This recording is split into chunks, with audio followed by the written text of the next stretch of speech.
हमने राजस्थान कल्चर चला रखा है। राजस्थान कल्चर में हमने ऑलरेडी पढ़ लिया था, क्या क्या त्यौहार पढ़ लिए थे, अगर आपको पता हो तो, पढ़ा हो तो आपने। हमने त्यौहार कर लिए। त्यौहार में देखो कल ही हमने लास्ट क्लास ली थी, ज्येष्ठ और आषाढ़ मास की, क्लास 14 हो चुकी है, ये कंप्लीट हो चुका है। हिंदू त्यौहार के साथ साथ मैंने पढ़ाया था आपको ईसाइयों के त्यौहार, सिंधी के त्यौहार, इस्लाम के त्यौहार भी पढ़ा दिया था मैंने, ठीक है। और बाकियों के भी त्यौहार पढ़ाते हैं, जैनों के त्यौहार पढ़ा दिया था। तो इस प्रकार हमने त्योहारों की ये सीरीज कंप्लीट कर ली थी। ये सीरीज किन के लिए चल रही है, ये जो राजस्थान कल्चर है ना, ये चल रहा है सीटी के लिए। एक तो 1 मिनट, हाँ जी, एक तो सीटी के लिए चल रहा है और एक पटवार के लिए चल रहा है। पटवार, इन दोनों एग्ज़ाम के लिए चल रहा है। ये काफ़ी यूजफुल होने वाली है आपके लिए। तो आज बात करेंगे हम राजस्थान के लोक देवता के बारे में, ठीक है। तो राजस्थान के लोक देवता के बारे में अगर आपने सुना हो तो एक लाइन कि पाबू हड़बू रामदेव मांगलिया मेहा, पाबू हड़बू रामदेव मांगलिया मेहा, पांचों पीर पधारजो गोगा जी जिहा। तो इसमें 5 पीर कौन कौन से हैं? एक तो पाबू जी हो गई, एक हड़बू जी हो गई, एक रामदेव जी हो गई, 3 तो ऐसे कैसी हो गई, ठीक है, एक मेहा जी हो गई, 4, और एक अपने गोगा जी हो गई, ठीक है। तो ये 5 पीर हैं। तो अब बात कर लेते हैं हम आज अपने पाबू जी के बारे में। तो पाबू जी राठौड़, इनके बारे में हम बात करेंगे, ठीक है। तो पाबू जी राठौड़ के बारे में बात करें तो चलिए इनकी जन्म कुंडली और इनके सारे कामकाज के बारे में बात कर लेते हैं, ठीक है। तो छोटा कर दिया मैंने, और छोटा कर देते हैं पाबू जी राठौड़। एक एक बात पढ़ेंगे इनके बारे में। सबसे पहले इनका जन्म पढ़ लेते हैं। जन्म कब हुआ था, ठीक है। तो जन्म इनका होता कोलूमंड में, याद रख लेना। थोड़ा सा मोटा कर देता हूँ पेन को, हाँ जी, कोलूमंड में हुआ था। और ये कोलूमंड कहाँ पड़ता है? पहले पड़ता था जोधपुर में, अब जो जोधपुर में पड़ता था, लेकिन अब फ़िलहाल ये कहाँ गया? फलौदी में आ गया, ठीक है, फलौदी, अब फलौदी में आ गया। तो जन्म की बात कर ली। अब पिता का, ये तो जन्म कोलूमंड जोधपुर फलौदी में हुआ था, ठीक है। अब इनके माता पिता पत्नी इन सभी की बात कर लेते हैं साथ साथ। तो इनके पिता का क्या नाम था? पिताजी, इनके पिताजी का नाम था दांदल जी, ठीक है, दांदल जी थे इनके पिता का नाम, दांदल जी। इनकी माता का नाम था कमला दे, माता का नाम था इनकी कमला दे। पत्नी का नाम था, आपको ये तो सभी को पता है, सुप्यार दे, फूलम दे। तो पत्नी का क्या नाम था? फूलम दे, ठीक है, फूलम दे, सुप्यार दे भी बोलते हैं, सुप्यार दे, ठीक है। तो ये पिता का नाम दांदल जी, माता कमला दे, पत्नी फूलम दे या सुप्यार दे। आपको बता देता हूँ इनकी पत्नी के बारे में थोड़ा सा आगे। इनकी पत्नी के बारे में, यह अमरकोट के सूरजमल सोडा की राजकुमारी थी। तो पत्नी ये फूलम दे थी ना, ये किसकी राजकुमारी थी? अमरकोट के, लिख लो साथ साथ, अमरकोट के सूरजमल सोडा, सूरजमल सोडा की राजकुमारी थी, ठीक है। सोडा की क्या थी? ये राजकुमारी थी।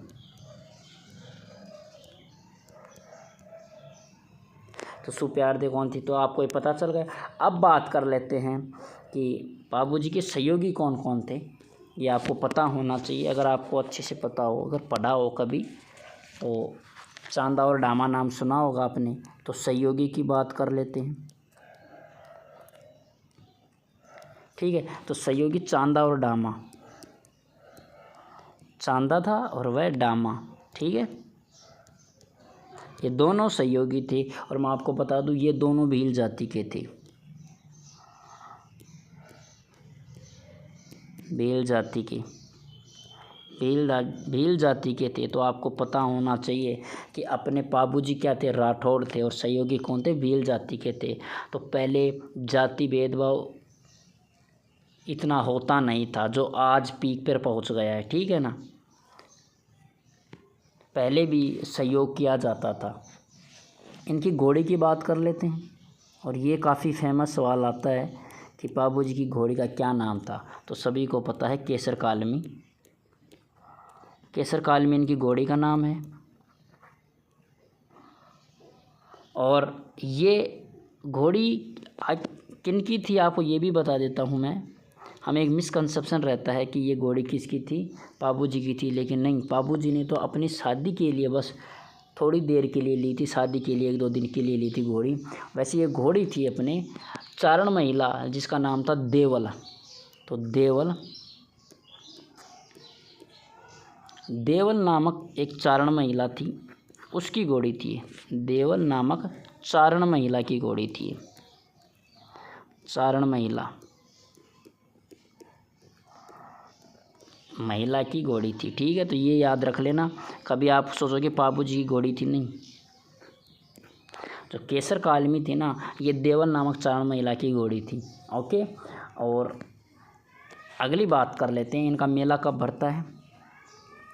इनका मेला, तो मेला आपको पता है कहाँ भरेगा, जहाँ जन्म हुआ। जन्म कहाँ होता है, कोलूमंड में होता क्या हुआ है, तो कोलूमंड में हुआ है। तो चैत्र अमावस्या को ये याद रख लेना, चैत्र अमावस्या। अब आपको नहीं पता हो तो मैंने फेस्टिवल की सीरीज करा रखी है, उसमें आप चैत्र मास में जाना और अमावस्या को पढ़ लेना। ठीक है, और चैत्र अमावस्या को ये मेला भरता है। कहाँ भरता है, कोलूमंड में। ठीक है, तो कोलूमंड में ये मेला भरता है। अब बात कर लेते हैं कि बाबूजी की मृत्यु क्या हुई, बाबूजी के बारे में क्या क्या कहा जाता है। ठीक है, तो इसी के बारे में थोड़ा पढ़ लेते हैं। तो बाबूजी गायों की रक्षा के लिए, याद रख लेना, शहीद हुए थे। ये याद रख लेना। तो बाबूजी क्या हुए थे, गायों की रक्षा के लिए शहीद हुए थे। गायों की रक्षा करते हुए शहीद हुए थे, रक्षा करते हुए शहीद हुए थे। और एक गाय किसकी थी, वो देवल नामक जो चारण महिला थे ना, जिनकी घोड़ी लेकर आए थे, उन्हीं की गायों की रक्षा करते हुए ये शहीद हुए थे। गायों की रक्षा करते हुए क्या हुए थे, ये शहीद हुए थे। ठीक है, शहीद हुए। और किन के साथ लड़ाई की, तो ये मैं बता देता हूँ। तो इन्होंने जींदराव खींची, ठीक है, और कहाँ लड़ाई की थी, देचू में। और देचू कहाँ पड़ता है, फिलहाल फलौदी में। ठीक है, ओके, तो ये जींदराव खींची के खिलाफ लड़ते हुए मारे गए थे। थोड़ा छोटा कर देता हूँ मैं। और अच्छा जी, दूसरी बात, जींदराव खींची के खिलाफ, जींदराव खींची के खिलाफ, और ये इनके जीजाई थे, ये भी बता देता हूँ मैं। जींदराव खींची कौन थे, जींदराव खींची इन्हीं के जीजा थे। ये कहाँ के थे, ये जायल के थे, ये भी याद रख लेना। जायल के रहने वाले थे जींदराव खींची। और इन्हीं के साथ, जींदराव खींची के साथ कहाँ लड़ाई की थी इन्होंने, देचू में। देचू नामक स्थान पर, देचू नामक स्थान पर इन्होंने लड़ाई की थी। और गायों की रक्षा करते हुए क्या हो गए थे, ये शहीद हो गए थे। तो यहाँ से क्वेश्चन पूछता है कि गायों की रक्षा करते हुए किस नामक स्थान पर उन्होंने अपने प्राण त्यागे गए थे, देचू नामक स्थान पर। किसके साथ लड़ाई की थी, जींदराव खींची। जींदराव खींची कहाँ के थे, तो आपको पता होना चाहिए, जायल के थे। ठीक है, ये बात हो गई। और बाबूजी के बारे में बात कर लेते हैं हम।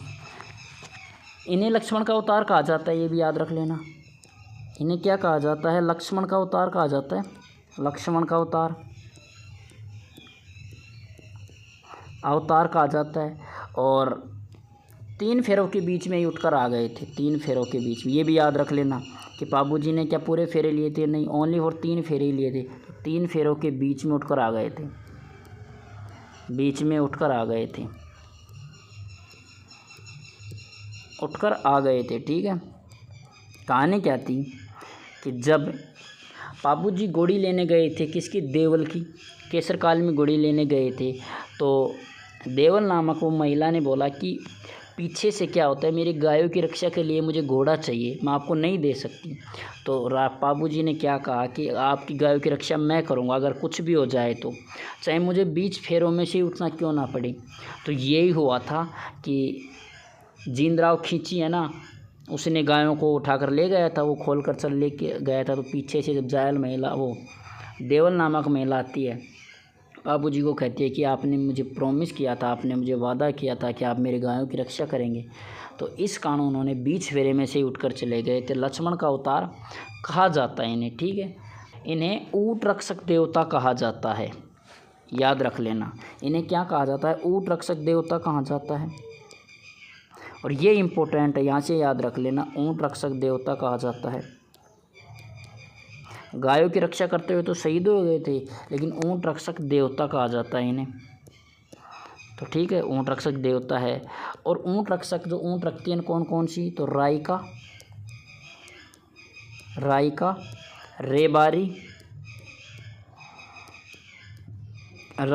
रेबारी, देवासी। ये जनजाति इनकी पूजा करती है। ये जाति क्या करती है? इनकी पूजा करती है। ये जाति इनकी पूजा करती है, बाबूजी की इनकी पूजा करती है, ठीक है। तो याद रख लेना, ऊंट रक्षक देवता है। और ऊंट रखने वाली कौन कौन सी? राइका, रेबारी और देवासी। ये रेबारी है और ये देवासी जाति इनकी पूजा करती है, तो ये भी याद रख लेना, ठीक है। अब अगली बात कर लेते हैं। ऊंट रक्षक देवता हो गए, जबकि गायों की तो रक्षा करते हुए शहीद हुए थे, ओके। और कौन कौन से लोग इनकी पूजा करती हैं, ये भी बात कर लेते हैं। तो भील भोपा द्वारा, एक दो बात याद रखना। जो भील भोपा है ना, जो फिलहाल के भील भोपा जी हैं, उनके द्वारा इनके फड़ का वाचन किया जाता है। भील भोपाओं के द्वारा क्या किया जाता है? फड़ का वाचन किया जाता है बाबूजी की। तो ये याद रखना, भील भोपा के द्वारा क्या किया जाता है? तो फड़ का वाचन किया जाता है, फड़ का वाचन किया जाता है, फड़ का वाचन करते हैं। तथा कौन से वाद्य यंत्र से? तो ये भी याद रख लेना, इम्पोर्टेंट है। रावण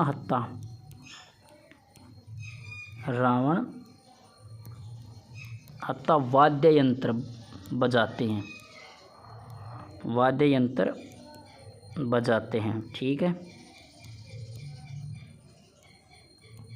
तो ये भी याद रख लेना। तो भील भोपाओं के द्वारा क्या किया जाता है? एक तो फड़ का वाचन किया जाता है, ठीक है। और रावण हत्ता वाद्य यंत्र बजाते हुए ये फड़ का वाचन करते हैं, तो ये भी याद रख लेना। इसी के साथ ही हम बात कर लेते हैं, उनकी गाथाएं गाई जाती हैं, जिसे पवाड़े बोलते हैं, तो ये भी याद रख लेना। उनकी गाथाएं गाई जाती हैं, उनकी गाथाएं गाई जाती है, गाई जाती हैं, ठीक है, गाई जाती है। जिसे क्या बोलते हैं? जिसे बोलते हैं पवाड़े, जिसे क्या बोलते हैं? पवाड़े बोलते हैं, ठीक है। तथा माट वाद्य यंत्र का प्रयोग किया जाता है। और इसी में कौन कौन से माट वाद्य यंत्र याद रखना। फड़ वाचन में तो कौन सा? रावणत्ता का प्रयोग किया जाता है, जबकि उनकी गाथाओं, जब उनके पवाड़े बोले जाते हैं, तो किसके? माट वाद्य यंत्र का उपयोग किया जाता है, वाद्य यंत्र का प्रयोग किया जाता है, ठीक है, का प्रयोग होता है, ठीक है। तो ये याद रख लेना। दो इम्पोर्टेंट बात है, रावणत्ता कब बजाया जाता है? भील भोपाओं के द्वारा जब फड़वाचन होता है। उनकी गाथाएं, जिसे बोलते हैं पवाड़े, अगर जब पवाड़े गाए जाते हैं तो माट वाद्य यंत्र का प्रयोग किया जाता है, ठीक है। तो ये आपको पता हो। एक इम्पोर्टेंट बात और है इनके बारे में कि इन्होंने गुजरात के 7 थोरी भाई थे, जो उनकी शरणागत में आए थे, बाबूजी की शरणागत में आए थे, मतलब शरण में आए थे। तो उन्होंने शरणागत रक्षक भी बने थे। किनके? गुजरात के 7 थोरी भाई थे, ये भी लिख लेना। गुजरात के 7 थोरी भाई, 7 थोरी भाई, गुजरात के 7 थोरी भाई के शरणागत बने थे। ये शरणागत रक्षक बने थे, ठीक है। ये शरणागत इससे है, शरणागत रक्षक बने थे, ये भी याद रख लेना। बाबूजी के बारे में ये इम्पोर्टेंट बात है। अब इनके बारे में कुछ पुस्तकें हैं जो आपको पता होनी चाहिए, क्योंकि यहाँ से क्वेश्चन हर बार पूछता है। बाबूजी के बारे में पूछेगा ना, तो 1-2 पुस्तक के पूछ लेता है ना, तो आपको पता होनी चाहिए। एक तो पाबू प्रकाश,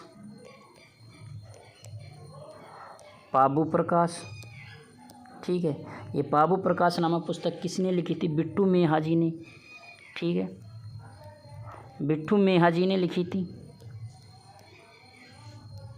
ये याद रख लेना साथ साथ।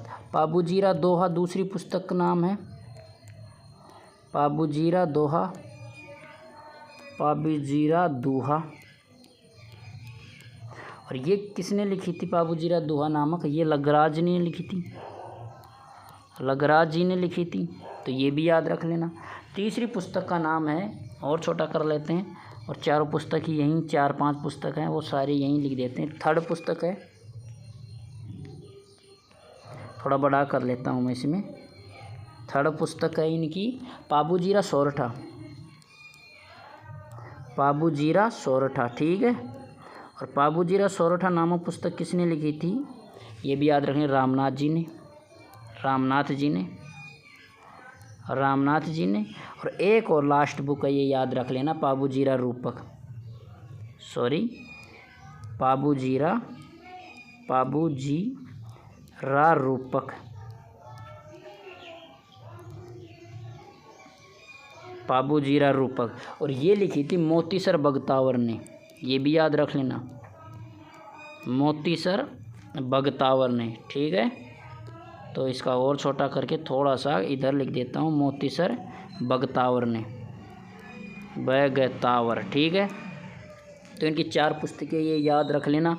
हर बार पूछता है पुस्तकों वाले के भी मतलब पाबू प्रकाश बिट्ठू मेहा जी ने, ये ब है तो बिट्ठू मेहा जी, पाबूजीरा दोहा लगराज जी ने, पाबूजीरा सोरठा रामनाथ जी ने, पाबूजीरा रूपक मोतीसर बगतावर ने लिखा था, ठीक है। तो ये इनकी पुस्तकें थी।